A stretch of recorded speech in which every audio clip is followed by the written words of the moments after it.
Hello नमस्कार बच्चों, स्वागत है आपका फ्री ऑनलाइन एकेडमी पे। जैसा कि आप जानते हैं, अभी हम कवर कर रहे हैं कक्षा 10वीं का NCERT विज्ञान, जिसमें से हम पढ़ रहे हैं फिजिक्स के ऊपर। अभी हम बात कर रहे हैं प्रकाश के परावर्तन तथा अपवर्तन के बारे में। इससे पहले हमने इस चैप्टर का 2 पार्ट ऑलरेडी कवर कर लिए हैं और यह है चैप्टर का पार्ट 3। अगर आपने पार्ट 1 और पार्ट 2 नहीं देखा है तो चैनल के डिस्क्रिप्शन में आपको लिंक मिल जाएगा, या फिर आप चैनल के प्लेलिस्ट में जाके आप वहाँ से देख सकते हैं। यहाँ पर इस पे हम सबसे पहले बात करेंगे उत्तल दर्पण द्वारा प्रतिबिंब का बनना। इससे पहले हमने पार्ट 2 में अवतल दर्पण में प्रतिबिंब कैसे बनते हैं और कहाँ पे बनती है, स्थिति कैसी होती है, प्रकृति कैसी होती है, उस पर हमने एक टॉपिक क्लियर कर लिया है। तो अब हम यहाँ पर देखेंगे उत्तल दर्पण द्वारा प्रतिबिंब का बनना। तो जानकारी के लिए मैं आपको बता दूं कि अवतल दर्पण में 6 जगह प्रतिबिंब का बनना होता है और 6 स्थितियों में प्रतिबिंब बनता है, और यहाँ पे उत्तल दर्पण में मात्र 2 ही स्थिति में प्रतिबिंब बनता है और एग्ज़ाम में आपको इन्हीं में से पूछा जाएगा। अवतल दर्पण में 6 स्थिति में प्रतिबिंब बनता है और उत्तल दर्पण में 2 स्थितियों में प्रतिबिंब बनता है। आइए हम देखते हैं वो 2 स्थितियाँ क्या है।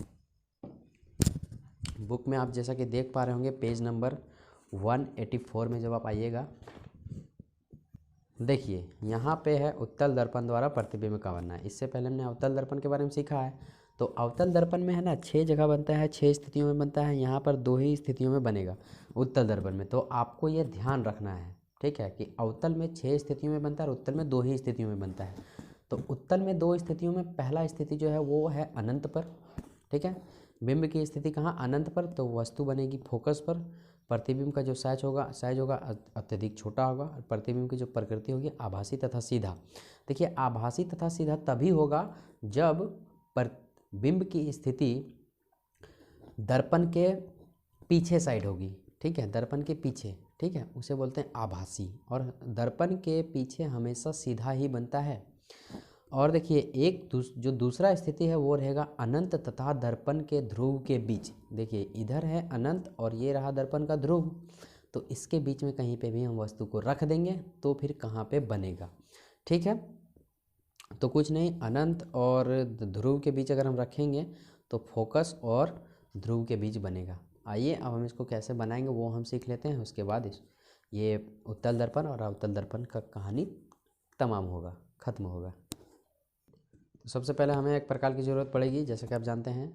तो देखिए सबसे पहले यहाँ मैं उत्तल दर्पण बना लेता हूँ। देखिए अवतल बोलता है तो हम इधर दर्पण का परिलेखन करते हैं, और उत्तल बोलेगा तो हम इधर परिलेखन करेंगे, ठीक है। तो सबसे पहले हम यहाँ पे एक दर्पण बना लेते हैं कुछ इस तरीके से, प्रकार की सहायता से,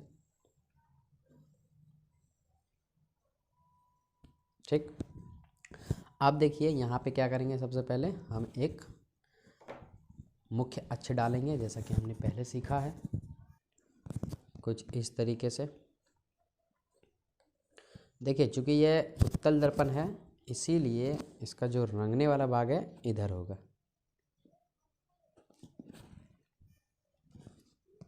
ठीक है। अब देखिए पूरा रंग चुका है, इसका हम नाम दे देंगे M और इसको नाम दे देंगे N। अब देखिए इधर जो हम रेखा बढ़ाए वो क्यों बढ़ाए आपको थोड़ी देर में पता चल जाएगा। तो वस्तु की स्थिति क्या है, जब वस्तु अनंत पर हो तो प्रतिबिंब कहाँ बनेगा। तो क्वेश्चन आपका ये डायरेक्टली एग्जाम में पूछेगा, ठीक है। अब देखिए तो यहाँ पर वस्तु बनेगी कैसे। तो सबसे पहले हम क्या करेंगे, वस्तु को रखेंगे अनंत पे। तो अनंत पे रख देते हैं वस्तु को, और जैसे अनंत पे हम रखते हैं हम जानते हैं कि अपने हिसाब से थोड़ा सा बढ़ा लेते हैं। और अनंत पे रहेगी तो कहाँ बनेगी, फोकस पे, चाहे वो अवतल दर्पण हो चाहे वो उत्तल दर्पण हो। यहाँ हम लिखेंगे A और यहाँ पे हम लिखेंगे B। वस्तु कहाँ पे रखी है, अनंत पे, तो हम लिख देंगे अनंत, ठीक है, अनंत पर। क्लियर। अब देखिए एक जो किरण है वो इसके हेड से निकलेगी, इसके शीर्ष से निकलेगी। तो डॉट डॉट करके पहले जाएगा क्योंकि ये अनंत पे है, ठीक है। और यहाँ पे ये पूरा ऐसा का ऐसा, ठीक। और दूसरा जो है वो दूसरा इसके तले से जाएगी,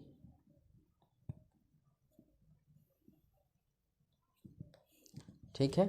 अब देखिए ये जो परावर्तन होगी, यहाँ पे मैं डॉट डॉट कर देता हूँ, कुछ इस तरीके से। ठीक है, अब देखें यहाँ पर हम क्या करेंगे, ये जो है किरण जा रही है तो हम जाने वाले का संकेत रख देंगे यहाँ पे। ठीक है, और यहाँ भी अब देखिए ये जब परावर्तक होगी तो इधर होगी, तो उधर हम कर देंगे इसका परावर्तक पृष्ठ। ठीक है, इसको हम क्या करेंगे, कुछ इस तरीके से आगे बढ़ा देंगे, परावर्तक हो जाएगा ये। ठीक, और ये जो है इधर जो है सो डॉट डॉट करके आएगा। क्यों? क्योंकि जो प्रतिबिंब है वो दर्पण के पीछे बनेगी, और दर्पण के जब पीछे बनती है तो उसको हम लोग डॉट डॉट में दिखाएंगे। ठीक है, और ये जो है ये इधर मुड़ेगी। ठीक,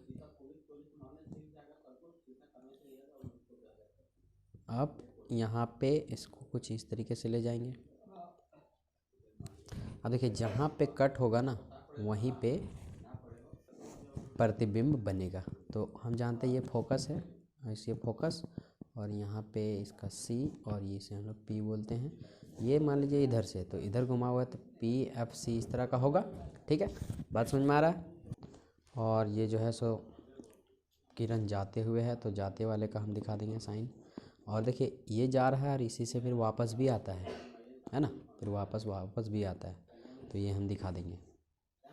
तो ये हो जाता है फिगर आपका कंप्लीट। हम यहाँ पे देखिए थोड़ा कहाँ कहाँ क्या बना है वो हम लिख देते हैं यहाँ पे। ठीक है, कहाँ पर बनेगी, फोकस पर बनेगी। ठीक है, फोकस पर बनेगी। दूसरा कैसा बनेगा, सीधा या उल्टा? तो मैं आपको बता दूँ, दर्पण के पीछे जितने भी प्रतिबिंब बनते हैं वो सीधा बनते हैं, तो यहाँ पे हम लिखेंगे क्या दूसरा में, सीधा। ठीक है, सीधा बनेगी। क्लियर हो गया, सीधा। अब देखिए तो एक चीज़ और आता है कि उल्टा या सीधा। तो सीधा हो गया, छोटा या बड़ा? तो देखिए कितनी छोटी बनी है, एकदम बिंदु के साइज़ का है ना, तो हम यहाँ लिख देंगे क्या, छोटा। तीसरा में छोटा, बिंदु के साइज़ का, बिंदु के साइज़ का हो गया। अब देखिए चौथा में हम क्या करेंगे, वास्तविक या आभासी। तो देखिए दर्पण के पीछे बनने वाली जितनी भी तस्वीरें हैं वो आभासी कहलाते हैं, तो यहाँ पे हम क्या लिखेंगे, आभासी।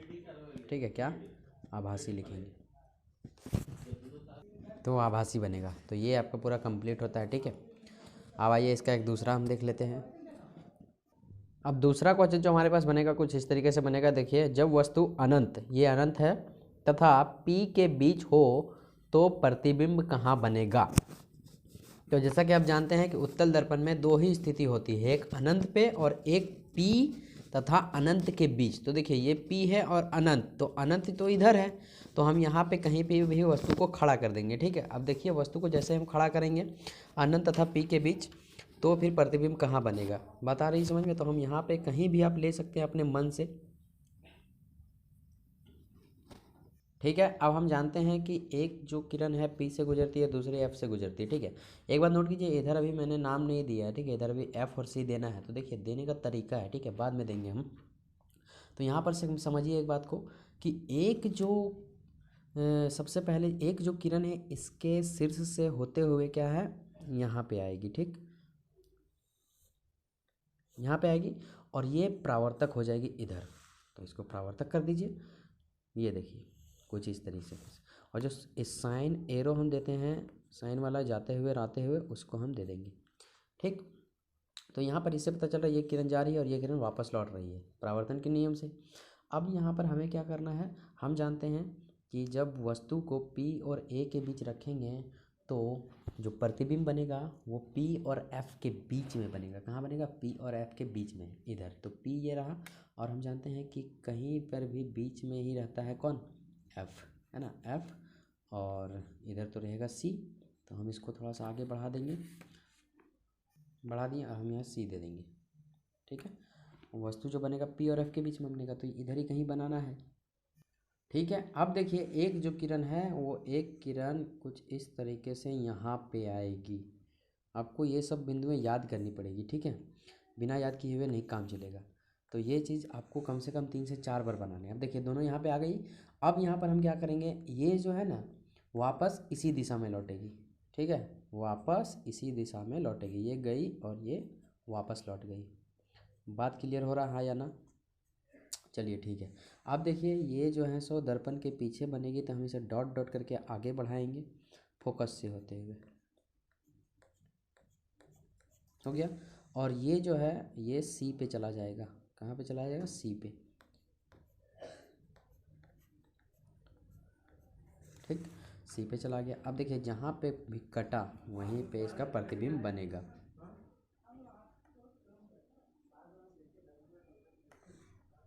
यहाँ पे कटा तो यहाँ पे प्रतिबिंब बन गया, ठीक है, छोटा सा बना है, देखिए बात समझ में आया। तो आपको इस तरीके से बनाना है। अब हम देखिए कहाँ इसका हम लिख देते हैं, सभी नाम लिख देते हैं कि कहाँ बना, कैसा नहीं बना, जिस तरह हमने ऊपर में लिखा है यहाँ पे। तो सबसे पहले प्रतिबिंब बना कहाँ, ऊपर वाले में तो फोकस पर बना था, यहाँ पर बना है पी तथा एफ के बीच। तो हम यहाँ लिखेंगे पहला नंबर में पी तथा एफ पर, पी तथा एफ के बीच लिखिए, पी तथा एफ के बीच, ठीक है। और दूसरा में लिखेंगे क्या कि कैसा बना, वस्तु से छोटा बना या वस्तु से बड़ा बना। देखने से पता चल रहा है, देखिए वस्तु कितनी बड़ी है और प्रतिबिंब कितना है, छोटा है। तो यहाँ पे हम लिखेंगे क्या, छोटा, क्या लिखेंगे, छोटा लिखेंगे। बात क्लियर हो गया। अब देखिए तीसरा में हम लिखेंगे क्या कि कैसा बना है, सीधा या उल्टा। तो देखिए देखने से पता चल रहा है कि क्या है, सीधा है। तो यहाँ पे हम लिख देंगे क्या, सीधा। क्लियर। अब देखिए वास्तविक या आभासी, तो आभासी बना है। कैसे, क्योंकि हम जानते हैं दर्पण के पीछे जितने भी बनते हैं वो कैसे बनते हैं, आभासी। तो हम यहाँ पे चौथा नंबर में लिख देंगे क्या, आभासी। क्लियर। तो प्रतिबिंब वाले यहीं पे होते हैं समाप्त। आशा करते हैं आपको समझ में आएगा। नोट करने के लिए आपको लास्ट में दिया जाएगा, ठीक है। अब हम देखते हैं मोस्ट इम्पॉर्टेंट क्वेश्चन, बहुत ही ज़्यादा इंपॉर्टेंट क्वेश्चन है। आप इसे वी कर लें क्योंकि एग्जाम में आपके 1-2 नंबर जरूर, 1-2 क्वेश्चन इससे जरूर पूछेंगे। ये वाला क्वेश्चन एकदम मोस्ट वी है 2021 के लिए। देखिए अवतल दर्पण के कोई 4-5 उपयोग लिखे हैं। वहाँ पे सेम क्वेश्चन नहीं आएगा, वहाँ पे ये आ सकता है अवतल दर्पण के उपयोग लिखे, या अवतल दर्पण के कोई 3 उपयोग लिखे, या अवतल दर्पण के कोई 4 उपयोग लिखे। मैं आपको 5 उपयोग लिखा दूंगा, इससे बाहर आपको नहीं जाएगा, ठीक है। तो देखिए अवतल दर्पण के निम्नलिखित उपयोग इस प्रकार हैं। तो सबसे पहला जो है सो देखिए कहाँ कहाँ उपयोग होते हैं। टॉर्च में, सर्च लाइट में। देखिएगा टॉर्च में अवतल दर्पण है क्या, किसे कहते हैं। देखिएगा टॉर्च जब आप देखेंगे तो उस पर ना देखिएगा ये जो सामने ऐसे शीशा लगा रहता है वो अवतल दर्पण नहीं है। उसमें देखिएगा जो अंदर में बल्ब लगा हुआ है उससे अवतल दर्पण कहते हैं। मैं अभी आपको दिखाता हूँ। देखिए अवतल दर्पण, ये टॉर्च वाला है ना, आप सभी इससे परिचित हैं। ये टॉर्च वाला है। तो अवतल दर्पण किसे कहते हैं, तो टॉर्च में जो है सो अवतल दर्पण लगा है। देखिए ये जो आपको दिख रहा है कटोरे टाइप का, इसी को तो अवतल दर्पण बोलते हैं। बच्चे अक्सर इस पे जो शीशा लगा रहता है उसको समझ लेते हैं, तो वो सोचने में लगता है वो तो समतल है भैया, तो आप उसे कैसे बोल सकते हैं अवतल। असल बात तो ये है कि इस पर जो इस प्रकार शीशा लगा रहता है ना, इसकी बात नहीं कर रहे हैं। यहाँ पे टॉर्च में जो अवतल दर्पण का बात कर रहा है ये इसके बारे में बात कर रहा है, ठीक है। बात समझ में आ गई। तो अवतल दर्पण जो है सो धंसा हुआ भाग, तो ये देखिए धंसा हुआ है कि नहीं, तो इसे अवतल दर्पण बोलेंगे। और उत्तल दर्पण किसको बोलेंगे, इसको। देखिए ये है उत्तल दर्पण, बात समझ में आया। तो धंसे हुए भाग को अवतल बोलेंगे। तो टॉर्च में कैसा दर्पण रहेगा, आपको याद रहेगा यहाँ से अवतल दर्पण। सभी टॉर्च में देखिएगा इसी तरह रहता है, ठीक। अब यहाँ पे देखिए वाहनों के अग्रदीपों में, वाहनों के अग्रदीप देखिएगा, लाइट, मारुति का लाइट इस तरह रहेगा। तो ये जो आपको भाग है ये तो अवतल ही है ना, अवतल ही तो है। तो मारुति या कोई भी गाड़ी में देख लीजिएगा इसी तरह रहता है, तो इसी को बोलते हैं अवतल। ऐसा नहीं आप सामने वाला शीशा समझ लीजिए, वो नहीं, वो तो अग्रदीप थोड़ी ना है, वो एक शीशा लगा हुआ है यहाँ पे, है ना। तो वो कोई दर्पण वगैरह नहीं है, वो तो लेंस है। तो अवतल दर्पण ये है ना। ऐसा क्यों रहता है, क्योंकि इस पर जब ये बल्ब जलेगा तो इस पर जो लाइट पड़ेगा ना, ये फोकसित होकर के एक समान किरणें की तरह लाइट निकालेगी। और अगर ये नहीं लगाएंगे तो ये जो लाइट है, आम भाषा में अगर बोलेंगे तो छित्र आ जाएगा समझे। इसलिए इसको क्या करता है, इसको फोकसित करके लगा दिया जाता है, तो छित्राए ना, समझें, सीधा लाइट जाए। इसीलिए टॉर्च देखिएगा जब जलाइएगा तो सीधा लाइट निकलता है। आशा करते हैं ये चीज़ आपको समझ में आया होगा। गाड़ी के हेडलाइट में भी अवतल दर्पण का उपयोग होता है।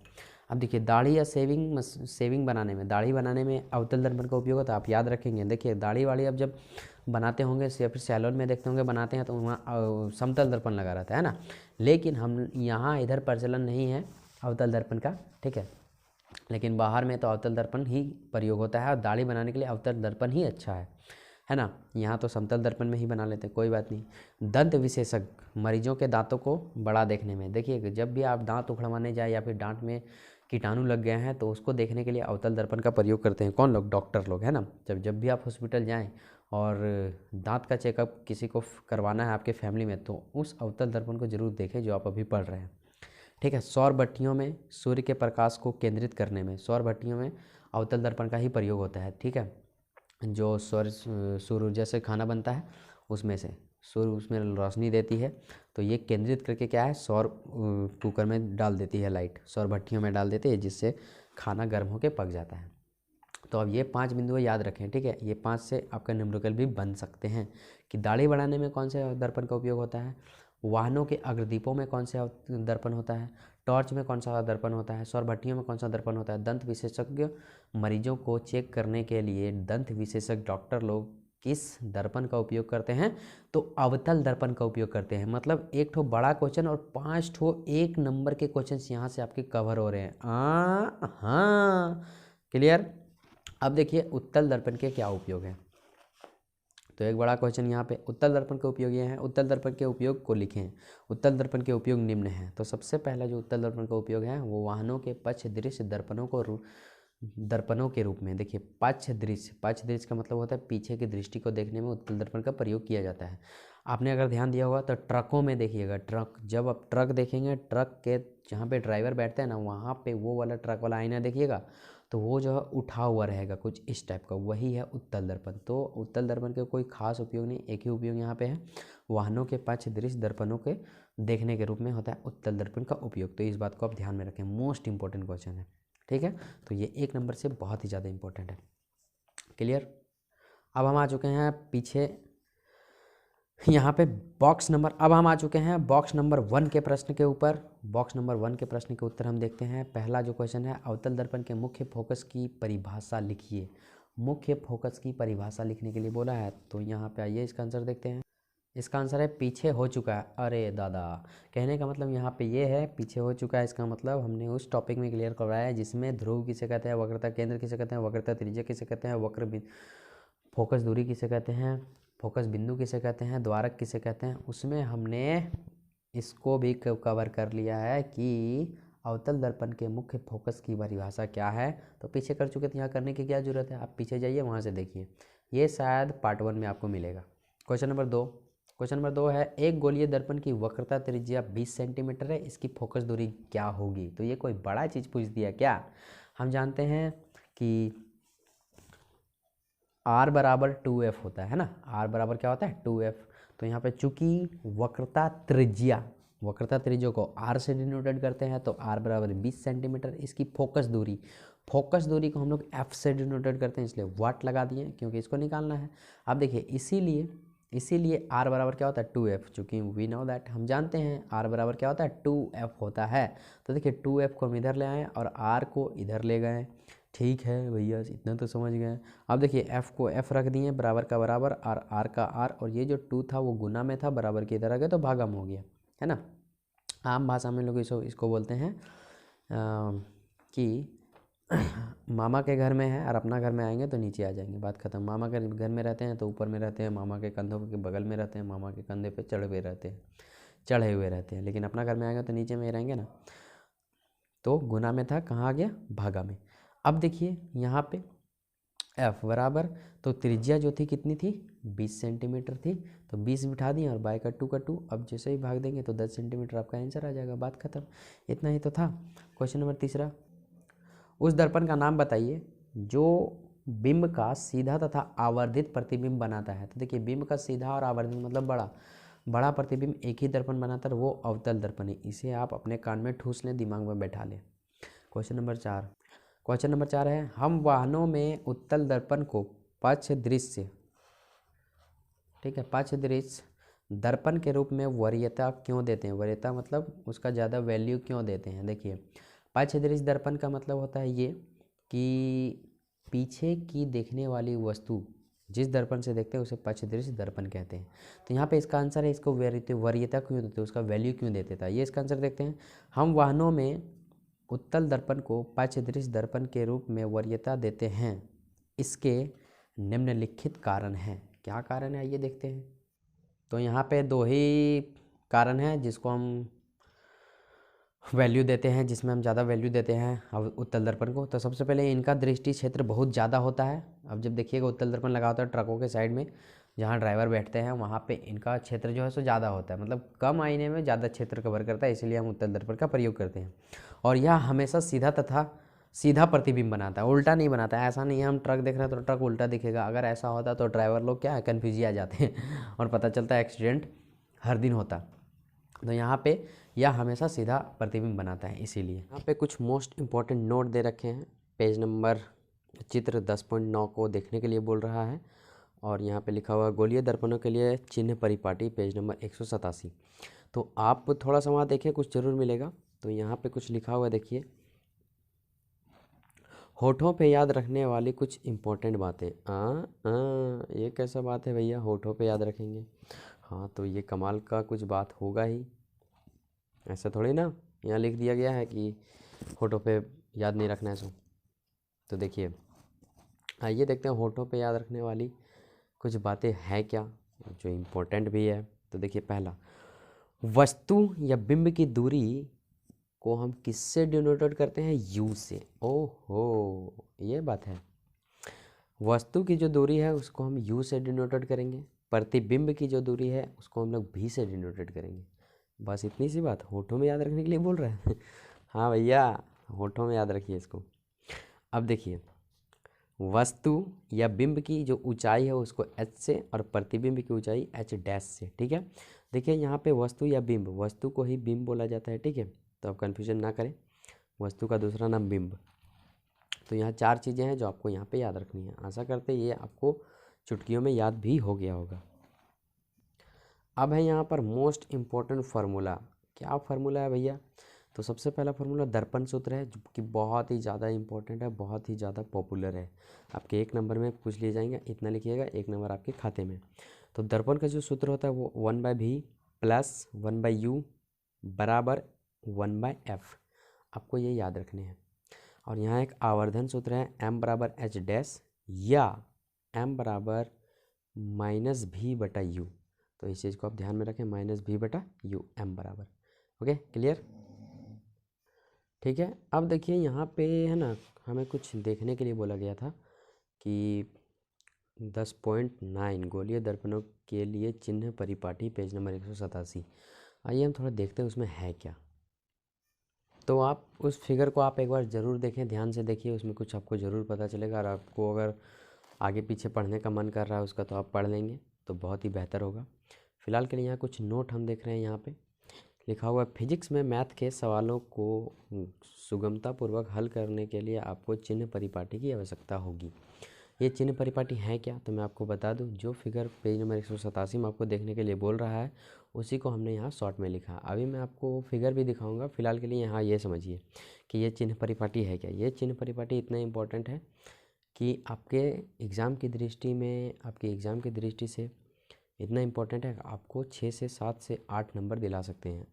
हाँ, देखिए, तो जैसा कि अभी आपने देखा कि आर से जो है सो हम लोग डिनोटेड करते हैं कि वक्रता त्रिज्या, और एफ से फोकस दूरी। ये चीज़ आप पहले भली भांति जानते हैं, ठीक है।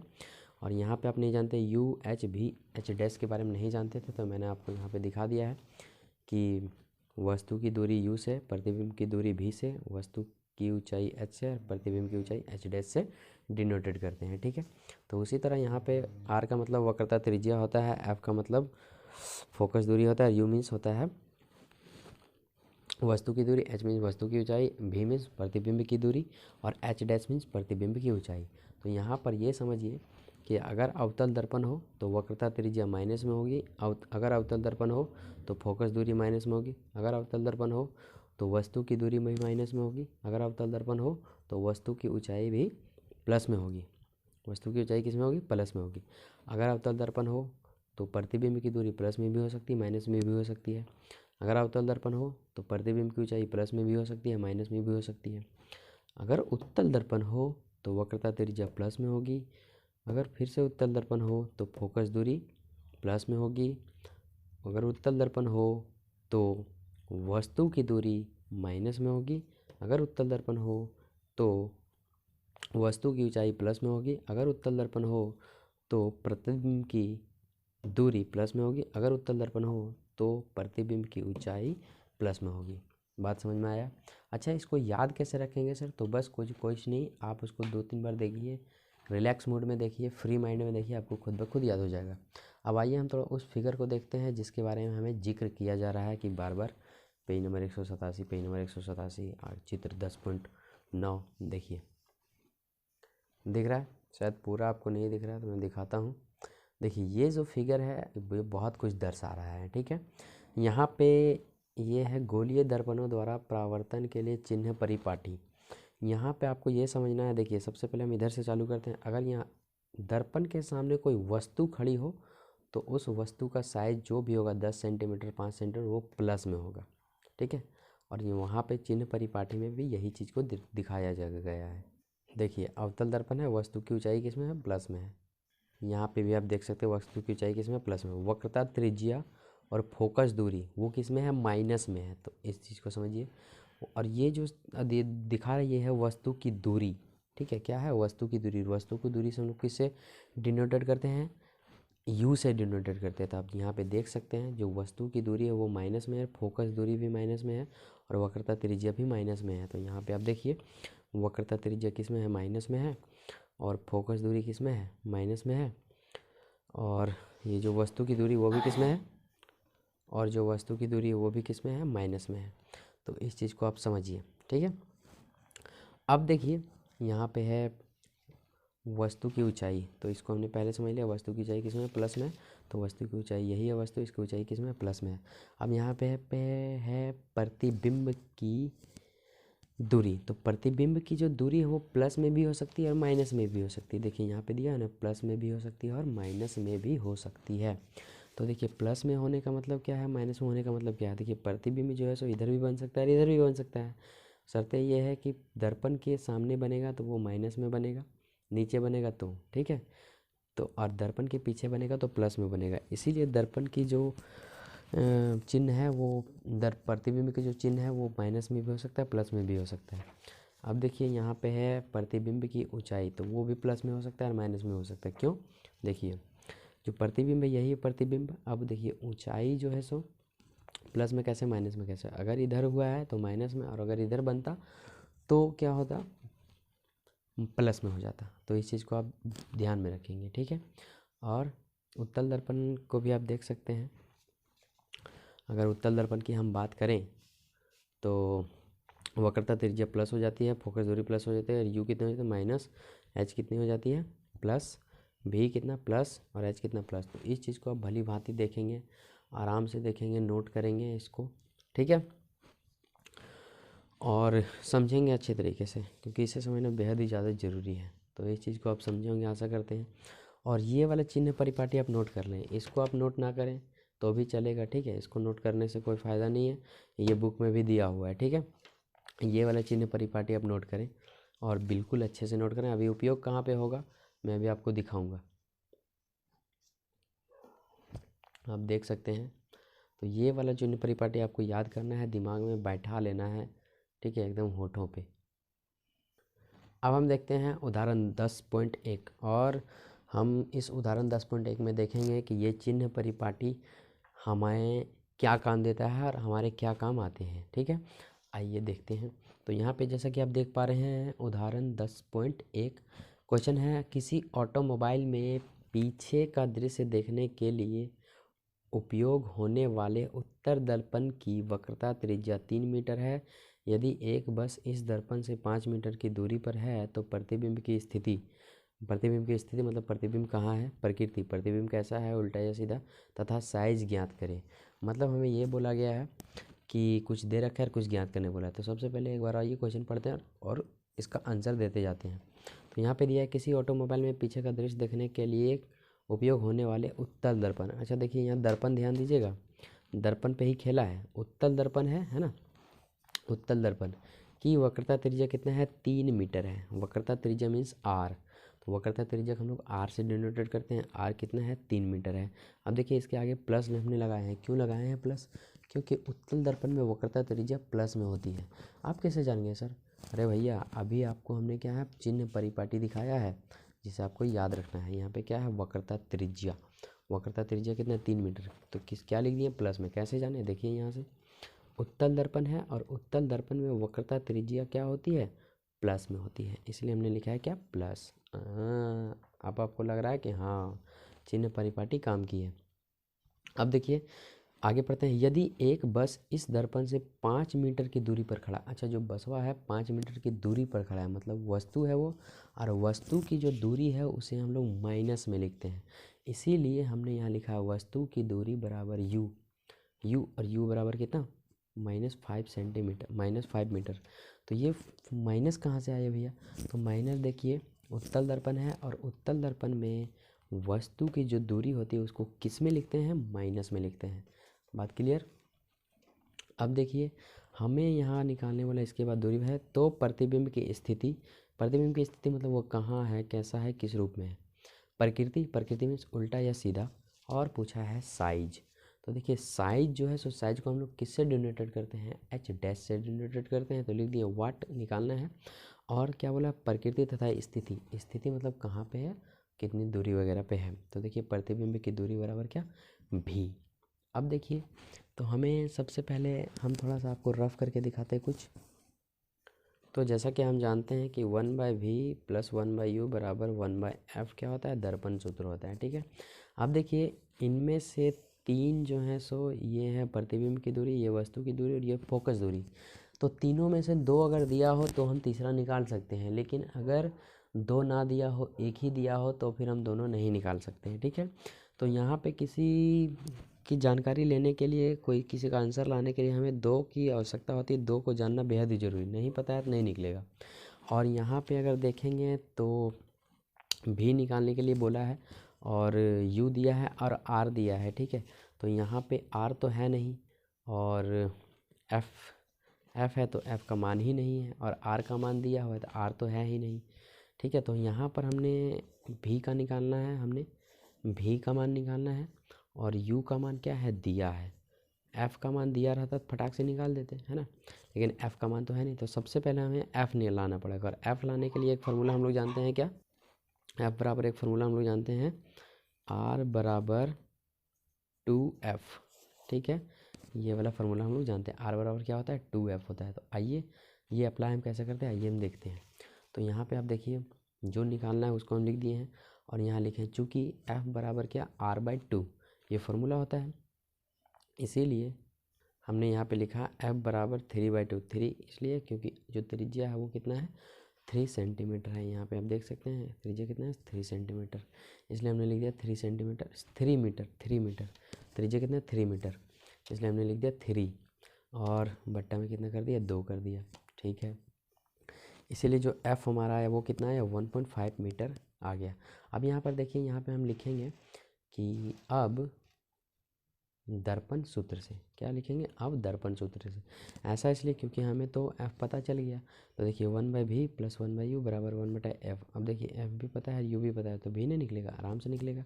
तो यहाँ पे सबसे पहले देखिए भी निकालने के खातिर हमको क्या करना पड़ेगा, इस u वाले पोर्शन को इधर ले जाना पड़ेगा। तो 1/v बराबर 1/f, और ये जो पूरा था वो किस में था, प्लस में था, बराबर के इधर आया तो माइनस में हो गया। आगे देखते हैं। अब यहाँ पे देखिए वही सेम का सेम 1/v बराबर 1/f माइनस 1/u।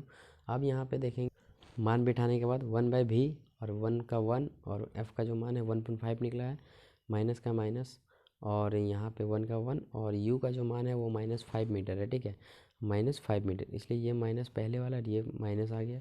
तो ये वाला माइनस और ये वाला माइनस दोनों मिलकर क्या हो जाएगा, प्लस हो जाएगा।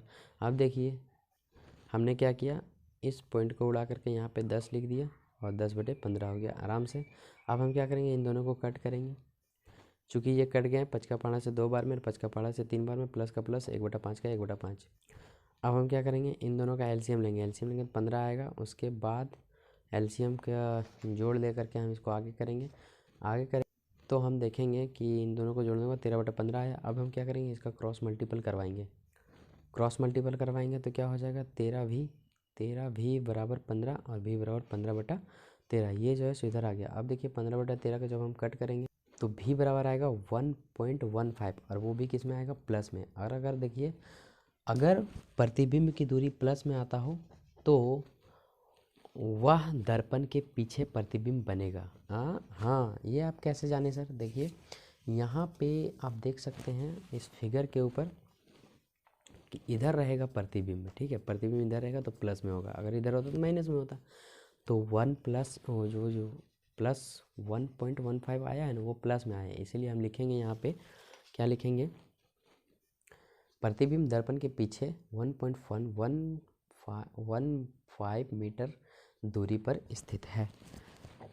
ठीक है, इसके आगे अगले वीडियो में मिलेगा। तो अभी तक हम आपको यहीं पे बता रहे हैं 10.1 का उदाहरण, और इसके आगे आपको अगले पार्ट में मिलेगा। तब तक के लिए मिलते हैं अगले वीडियो में। तब तक के लिए bye bye and thank you. आपको बगल में नोट्स मिल रहा है, आप नोट्स उतार लेंगे, ठीक है।